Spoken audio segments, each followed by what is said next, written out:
Trump admin warns 42 million will lose food stamps, intro, and hook. As a government shutdown stretches on, the Trump administration has delivered a stark warning. The U.S. Department of Agriculture has officially told states to hold off on sending out November food benefits, declaring that funding for the Supplemental Nutrition Assistance Program, or SNAP, has effectively run dry because of the political stalemate. This isn't some abstract threat. This is a flashing red light for 42 million Americans, nearly 1 in 8 people in this country, who rely on this program to purchase groceries. It means that in a matter of days, the funds that millions of children, seniors, veterans, and working families use to put food on the table could simply disappear. The administration is blaming Democrats in Congress. Congress is blaming the administration. And while the finger pointing in Washington reaches a fever pitch, millions of Americans are being pushed toward the edge of a genuine food crisis. So what are we really talking about here? Let's be clear. The Supplemental Nutrition Assistance Program, SNAP, is the single largest and most effective anti-hunger initiative in the United States. It's not a handout, it's a lifeline. And that 42 million figure isn't just a statistic. The vast majority of SNAP recipients are children, the elderly, or people with disabilities. These are our most vulnerable neighbors. We're talking about families where parents are working low-wage jobs and still can't make ends meet. In fact, in fiscal year 2023, 73% of households receiving SNAP had incomes at or below the federal poverty line. We're talking about veterans who have served this country, and we're talking about seniors on fixed incomes who face impossible choices between buying medicine and buying food.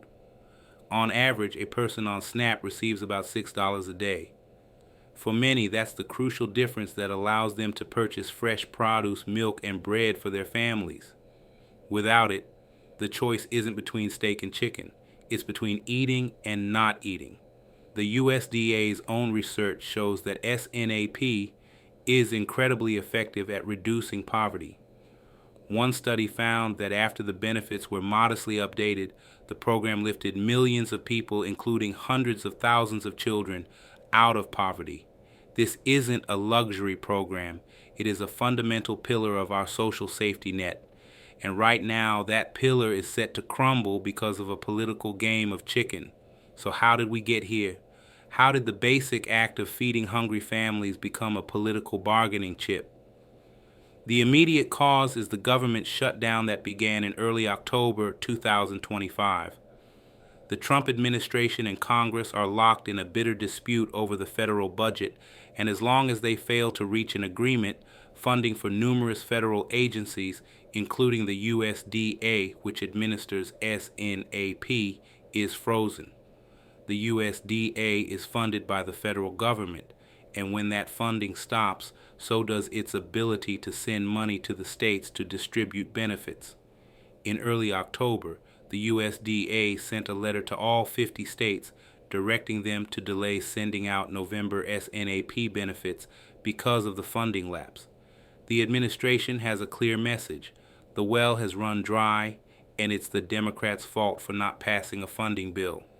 But many policy experts and Democratic governors argue this is a manufactured crisis.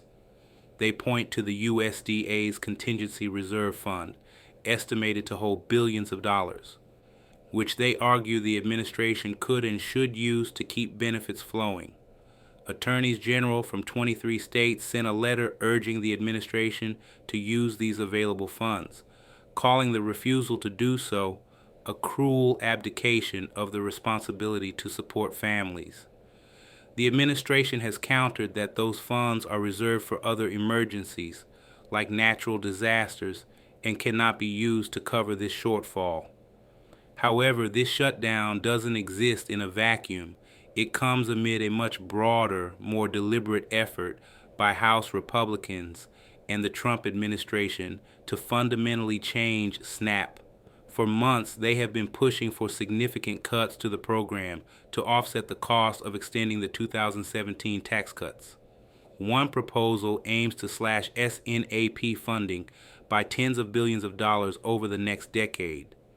A key part of this plan involves rolling back the 2021 update to something called the Thrifty Food Plan. The Thrifty Food Plan is the USDA's official estimate for the cost of a minimal healthy diet, and it's what SNAP benefits are based on. For the first time in nearly 50 years, that plan was updated in 2021 to reflect modern food prices and dietary guidelines, resulting in a modest but critical increase in benefits.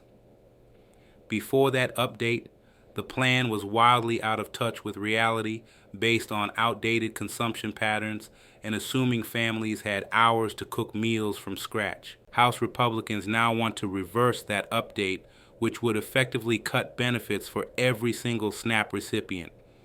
Research from Columbia University predicted that such a rollback would push an additional 2.1 million Americans, including nearly 855,000 children, into poverty.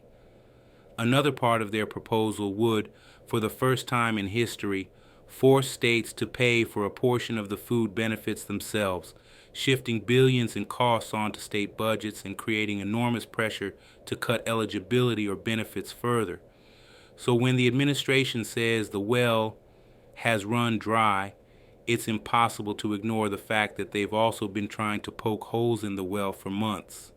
The shutdown provides the perfect political cover. They can force a crisis, blame their opponents, and achieve through a funding lapse what they have been struggling to achieve through legislation: a massive immediate cut to food assistance for millions. The human and economic fallout. The consequences of this will be immediate and catastrophic, not just for families, but for the entire economy. Let's start with the human cost. In states across the country, the numbers are staggering. Pennsylvania has warned its nearly 2 million SNAP recipients of the looming freeze. In Philadelphia alone, that's almost a third of the city's population.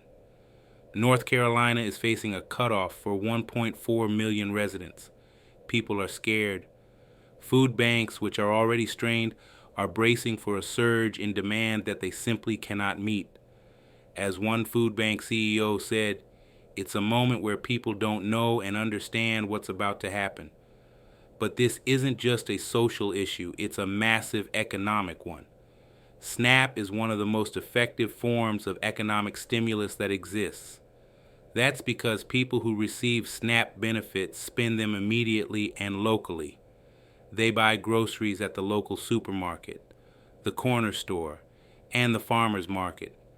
According to multiple USDA studies, every dollar in SNAP benefits generates between $1.50 and $1.80 in economic activity.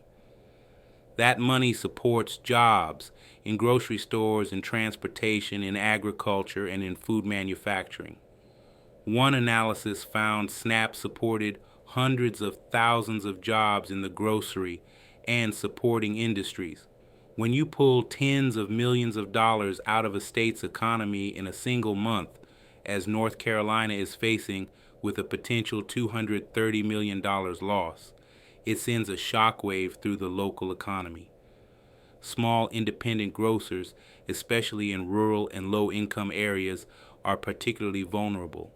Many of these stores rely on SNAP purchases for a significant portion of their revenue. If that revenue vanishes overnight, it could lead to layoffs or even closures, creating food deserts where access to fresh food was already limited. This doesn't just hurt the families who have lost their benefits, it hurts the entire community. It shrinks the local tax base, reduces economic activity, and destabilizes neighborhoods. Cutting off SNAP, the human and economic fallout. The consequences of this will be immediate and catastrophic, not just for families, but for the entire economy. Let's start with the human cost.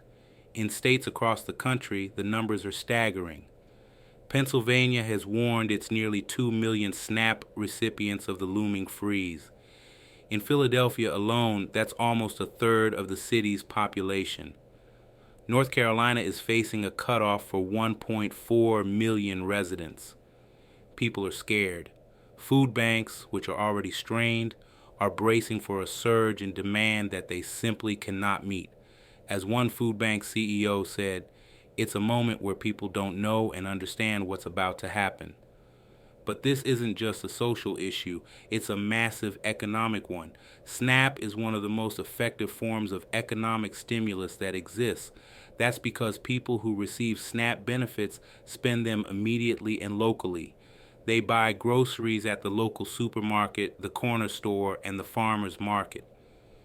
According to multiple USDA studies, every dollar in SNAP benefits generates between $1.50 and $1.80 in economic activity.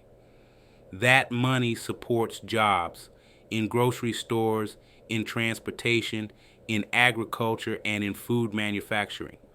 One analysis found SNAP supported hundreds of thousands of jobs in the grocery and supporting industries. When you pull tens of millions of dollars out of a state's economy in a single month, as North Carolina is facing with a potential $230 million loss, it sends a shockwave through the local economy. In the middle of a shutdown also dismantles one of our nation's most important automatic stabilizers. During an economic downturn, when people lose jobs, SNAP enrollment naturally increases, pumping money back into the economy when it's needed most. By turning off the tap now, the administration is not just hurting families, it is actively undermining the very mechanism designed to prevent deeper economic distress. So let's call this what it is. This is not just a bureaucratic consequence of a budget impasse. This is a political choice. The choice to shut down the government over budgetary demands. The choice to not use available contingency funds to prevent millions from facing hunger. And the choice to hold the food security of 42 million Americans hostage to achieve long-standing policy goals of cutting the social safety net.